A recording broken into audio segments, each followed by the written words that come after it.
again? I mean, I assume so. I haven't. Because it just, I don't know. I mean, I'm trying to remember the last time I heard. Yeah. It's been a while since I've watched Sesame Street.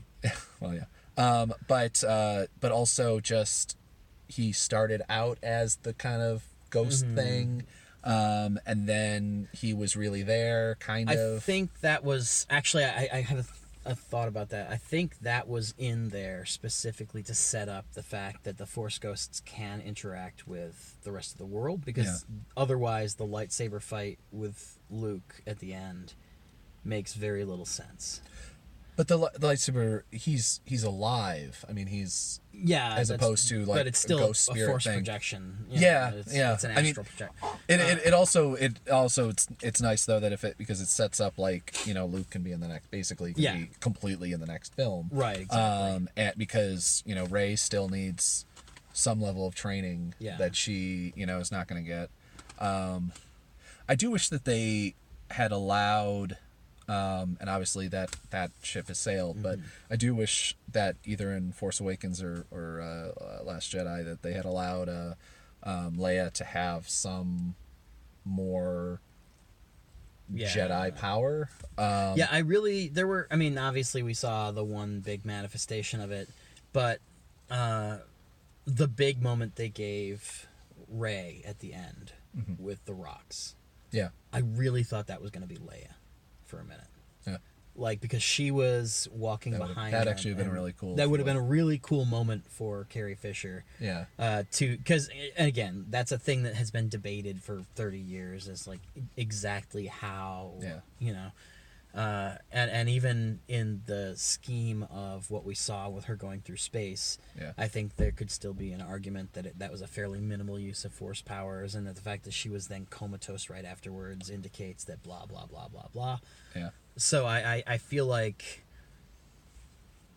we still didn't see her do much, and it would still leave the same kind of debate as to how much and how little she can do or would do. Yeah. But yeah, I agree. I would have liked to see a little bit more of that, and I thought that we were going to for like a minute, and then I saw the Falcon come back, and I was just like, oh, okay. Yeah. And it was a weird beat, because part of the reason I thought it had to be Leia is because I didn't think, for whatever reason, I didn't think Rey was back on the Falcon yet. I thought she was still on whatever she would have used to escape from, because like somehow the Falcon would have had to circle back around through all those bad guy ships to pick her up at Snoke's cruiser after. Yeah, because that was a weird cut, because he was passed out or whatever happened, and then because I actually thought, I'm like, wait, did I miss something? I'm like, no, they just did. Yeah. That was actually the one cut where I'm like, wait, not only it wasn't as satisfying that we didn't see that whole sequence play out, because I will say that I almost wonder if at some point that was going to be the last time we saw them in the film, and then they ended up adding on because obviously, although it seems unlikely, because thematically the whole movie hinges on the Last Jedi thing, and so I don't see a version of it where we don't see Rey coming up and doing the rock thing and being like, I'm the Last Jedi now. Yeah. Which is exactly what she said in the movie, obviously. We have a title! In exactly that like Brian from Family Guy voice that I gave it. It's weird that she made that decision. But yeah, there were a couple of weird, and again, I think that like that jarring cut kind of ties in with this idea of having 7 endings and all the, like, because it wasn't just that there were a bunch of moments that would have been a suitable cut. Yeah. It was like the Lord of the Rings problem, where not only you had this would have been a suitable cut, but also there were shot choices made that made it feel like this, especially after, I can't remember after which, there was a Leia moment. There was a character beat from Leia. Mm-hmm. Oh, it was the last thing before we cut to the kids. Oh, okay. So it was the second to the last ending. Mm-hmm. But after Leia finishes her monologue, it pans to the stars. And of course, most Star Wars movies end on the stars. Yeah. And so it felt very much like, okay, the closing credit. Like that. I mean, it's because it's interesting because it's like the film ended, and I'm like, wait, is there a after thing? Because now that's a question we have to ask in fucking every single film. Blockbuster, yeah. Not every fucking comedy films have them now. You know what I mean? But they actually kind of started with comedy films. Yeah, no, exactly. Like, things like the Santa Claus having But like that little sequence with the kids would have been a fantastic like mid-credit break. Yeah, and I'm actually maybe like you said if they've just decided that they're not doing them. Yeah. But like to me, like if you've got, I imagine a lot of the more modern things like that, they've decided they would rather hold off until the Rian Johnson trilogy or whatever, because I think that probably they want 7, 8, and 9 with the original actors and the original blah blah blah. They want it to fit as seamlessly as possible into this kind of trilogy of trilogies about the Skywalker family. Yeah. And I get that. Like, certainly I'm not going to knock them for choosing a style choice over kind of what's contemporary at the moment. Yeah. But yeah, I mean, definitely it's a very good movie. Like I said, I think I agree with you that it's, at least cinematically, it's the best of the Star Wars movies since the prequels. Yeah. I think it's difficult since the for me that's original trilogy, sorry. If you want to go there, that's fine. But don't tell me I said that. Since the revival. I don't want that rumor out there that I think the prequels. But like personally, I'd rather have the whole fucking thing retconned and love to see them. That actually would be my dream, is to see them retconned and then boom, like have them redo the prequels. And there's a petition now to make this one non-canonical, because of course there is. So, I will say and it's one of those, you just see everybody get miserable about stuff, and it's just frustrating and exhausting. But there have been criticisms about how this movie essentially took it overcorrected from the criticisms that Rey was a Mary Sue and made her less competent. I didn't see that, really. No. I really yes, she made some poor decisions based on the fact that she was trying to redeem Han's kid. Yeah. But I really saw that more as this is a continuum of the Jedis constantly making bad decisions because they let their emotions get in the way of. And trying to save people, change people, whatever, like leaving them alive too, which is kind of a problem. Like, cut off their fucking heads. Doesn't matter. You have the higher ground. Fucking take it. Anyway, but it's. Well, and there's weird little things like, okay, so you broke your fucking lightsaber. Yeah. That's pretty much impossible to replace. Why didn't you take Kylo Ren's while he was passed out? Yeah. Wait, there's a fixed lightsaber in the lineage, isn't there? I'm sure that there is, but I don't know who you would. I mean, I guess they can go to Maz, the old lady played by Lupita Nyong'o. Yeah. Which that was a weird sequence, I gotta say. Yeah. Like it was it felt like a video game, like in-game thing where they're like she's fighting this crazy thing. I'm super happy. I enjoy any sort of union jokes though, because they were like, oh, it's a union dispute. Like that I enjoyed at least, but. Yeah, it was an odd bit. I mean, I feel like part of it might have been. I know that when Lupita got the job, or I don't know, but this is how I recall it, that she was hoping for more action than what we saw in the previous movie. Was that she was this kind of wizened, eccentric old lady with an implication that she was badass, but she was never actually doing much. And so I'm sure part of that might just be, they wanted to set her up to have the Yoda moment, where the little, like, midget old person character gets to be a badass in the episode 9 or whatever. Yeah, no. And again, that it almost felt procedural, like checking in with her. Yeah. I can't remember, was it? I think it was Oscar Isaac's character who recommended it, but it's just one of those weird things where, wasn't she Han's friend? Now that he's gone, who had the idea to just call this lady? But was it? Wait, no, it wasn't. I can't Oscar, remember if it was Oscar. No. I can't remember if it was him or if it was Chewie. No, wasn't it. I thought it was Finn. Maybe, but even so, like then you get to that same question of like she's not really your friend. She was kind of Han and Chewie's friend. Yeah. But again, it was a very, very minor criticism. Yeah. I felt like it was a procedural thing of this is a character who was important in the last one. She's probably going to be important in the next one, so we got to check in with her in this movie. Which there's nothing really wrong with that, but it as you say, because it felt like kind of a wonky sequence. Yeah. The fact that there was no good reason for it to be there, and there was no good reason for anybody to think, oh, she's the one to call, all kind of felt like arbitrary. Yeah. But again, these are very, very minor criticisms that it just kind of, you know. I'll be interested to see whether because they gave the actual code breaker like so much screen time. I'll be interested to see whether he plays anything to do in the future, because I could see that. Someone vaguely familiar.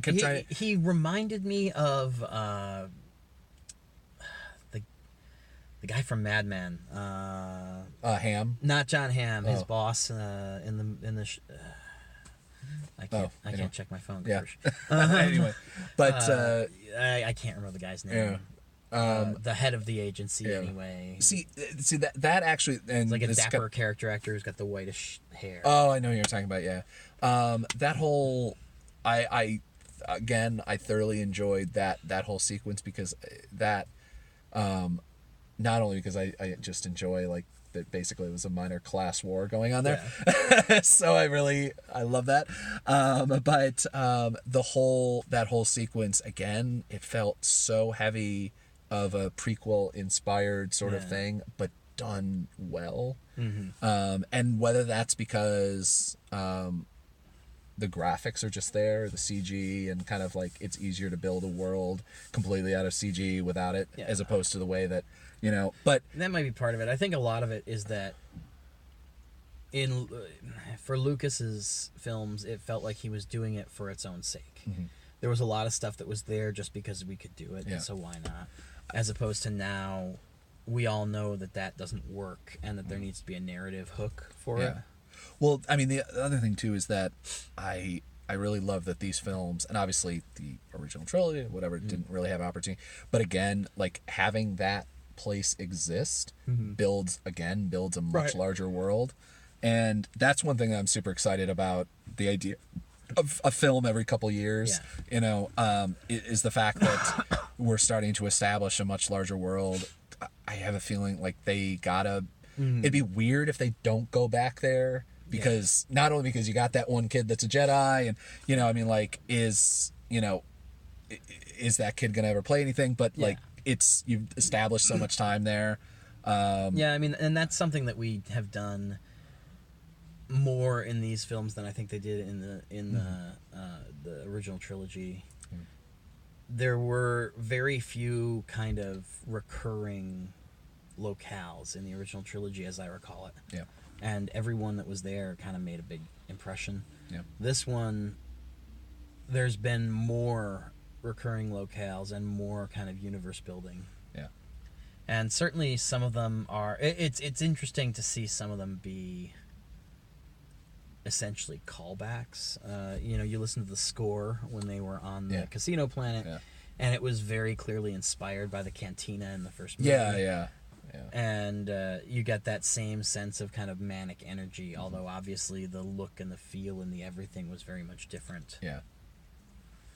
The only other scene that I like, well, there's a ton of scenes that I love, but thing is that I actually made an audible was when, again, one of the suicide, another one of the, when she hits what's her name, the new commander, one of the many commanders that you go through in everything, that they pull mutiny on.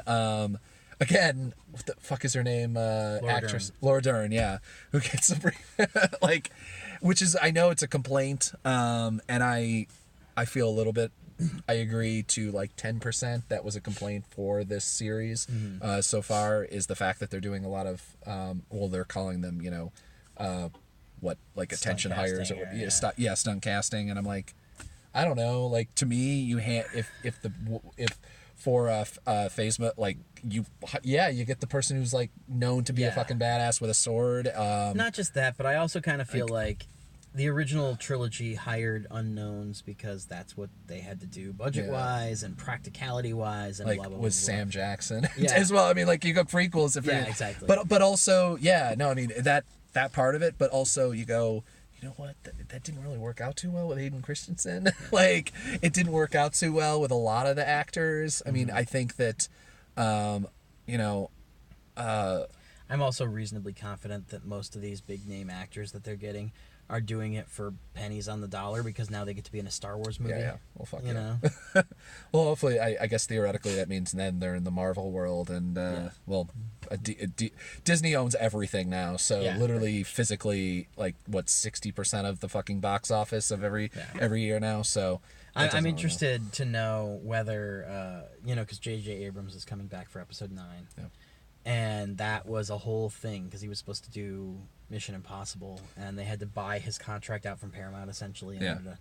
I wonder if Paramount would have sold if they would have realized that by the time this movie goes into production, that Disney will have bought Fox, and they just get fucking everything they want, like all the time.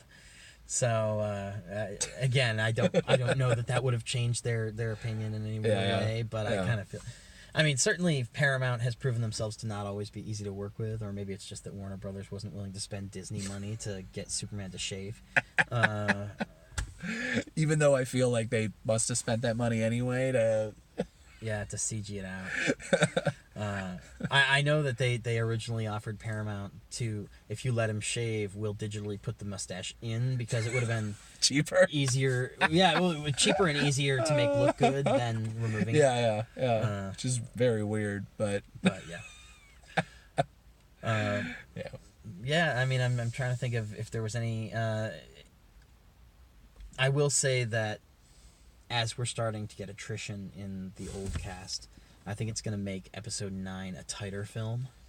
Because part of the reason that we had so many endings, and part of the reason that we had a kind of scattered narrative in some of the places in this movie, I think, is because we just had so many fucking main characters. Yeah. And now that we've lost Luke and Leia, and Han's gone, and Chewie is essentially assimilated, and Chewie and the droids are essentially assimilated into I mean, they literally Rey's ended story. on that wide shot of, like, fucking everybody there. Yeah. Which, again, was kind of an homage to the last shot of Empire. But I feel like one of the areas where this movie kind of rambled, and it didn't hurt the movie that much because it was very well made, and so it could ramble, it's fine. But it rambled, and I think we're going to see less of that in the next movie because we are getting fewer and fewer lead characters now that we've had some people die. We've had the original cast is essentially gone now, and we're cutting it down, which will be good because I do feel like some of the new characters either didn't quite get the focus that I would have liked to have seen them get, or by virtue of giving them that additional camera time, they ended up creating these, like, the weird kind of plot cul-de-sac that Finn and Kelly Marie Tran's character had going on was probably 10 minutes too long for me, because it didn't propel the narrative forward in any meaningful way.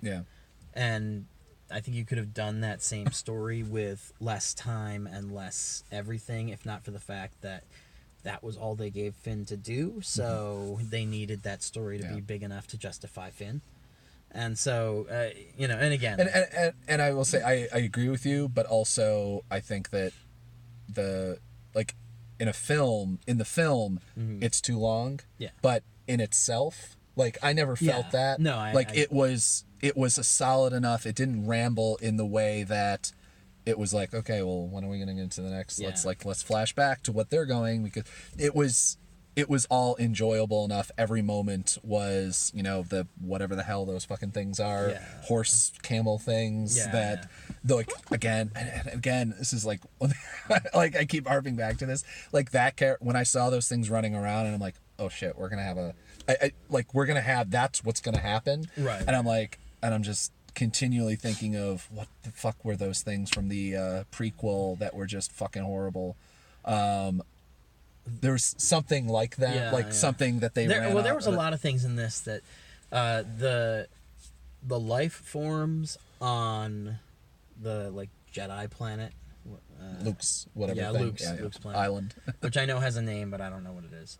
But the life forms on that planet they all kind of felt like Sebulba to me. Not Sebulba, Watto, the thing that owned Anakin at the beginning of the first movie, because they had the elf noses and the big bellies.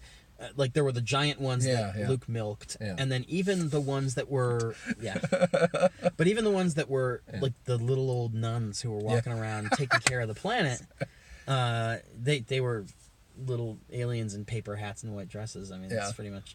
But even the caretakers or whatever kind of looked like that. Yeah. And so to me, I felt like there was a lot of things in this movie that evoked elements of the prequel, but just kind of made it work and did it better. Yeah, I mean, and again, and I don't know if it's the graphics or what, or just like they have a better sense. Like he's not so in it. You know what I think it probably is at the end of the day is that unlike Lucas in the prequels, there's at least 12 people above him that go, no. And that's what you need when you have a large budget. $300 million James movie. Cameron may be the only guy that can get away with that stuff because, give him a $250 million budget and it doesn't get terrible. It may be weird or maybe its own thing, but like, well, actually, you know what? We'll see in the continuation of because for some fucking reason we need more Avatar movies. Even though nobody can remember anything about Avatar. It doesn't matter what it made $1 billion, so. Yeah, just. Why? Anyway. But all right, any final thoughts before we. Go see it. All right, yeah. If I wasn't like so backlogged on films right now, like there's like 3 Billboards, there's Lady Bird I want to see, I would definitely go see it again. I don't listen to fucking rule of thumb, just don't listen to fucking fanboys ever, because this was really fucking good. Yeah, I mean, I will say that there's a lot of really interesting takes on this movie on both sides of the pro and con. I can finally read them now. I stayed away from reading them all, so it's like my criticism of fanboy is literally like seeing some small Reddit threads and then like reading a couple lines and be like, nope, I feel like spoilers are here. So I read a couple of them that people who had seen the film assured me were non-spoilery, and honestly, I got spoiled on the 2 big deaths in this movie because there was some asshole on Twitter who was getting into she picked a fight with like comic book fans, and when I went to block her because like I didn't have time for that nonsense. Anybody who was arguing with her, she was just copy and pasting a block of Star Wars spoilers at them. So I'd already been kind of spoiled on the like line and a half that I saw before I was like, so I knew about the Snoke thing and I knew about Luke. I didn't know he died per se, but I was pretty sure. But yeah, go see it.